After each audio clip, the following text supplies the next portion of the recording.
একজন সাকিবের পথ চলা।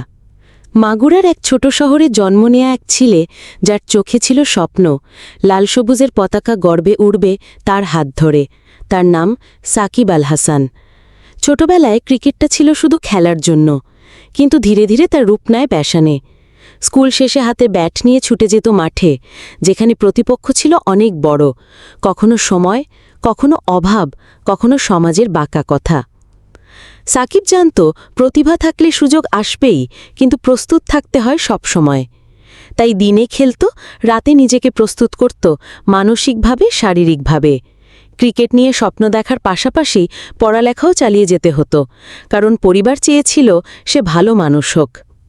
একদিন সুযোগ এলো, জাতীয় দলের জন্য এক অনূর্ধ্ব-19 ক্যাম্পে ডাক পেল।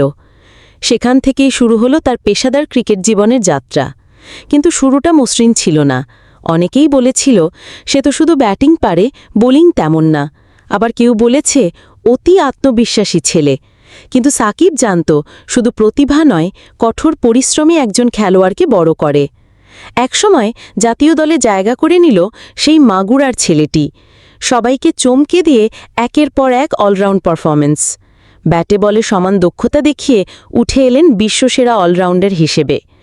আইসিসি র্যাঙ্কিংয়ে 1 নম্বর হয়ে প্রমাণ করে দিলেন স্বপ্ন দেখলে শুধু নয়, পরিশ্রম করলেও পূরণ হয়।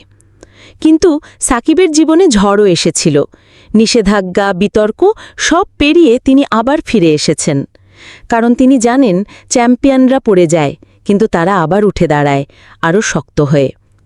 আজও সাকিব শুধু একজন ক্রিকেটার নন, তিনি একটি অনুপ্রেরণার নাম।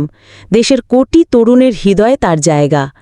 কারণ তিনি দেখিয়েছেন মাগুরার মাঠ থেকেও বিশ্ব জয় করা সম্ভব, যদি তোমার সাহস থাকে, আত্মবিশ্বাস থাকে আর পরিশ্রম করতে জানো।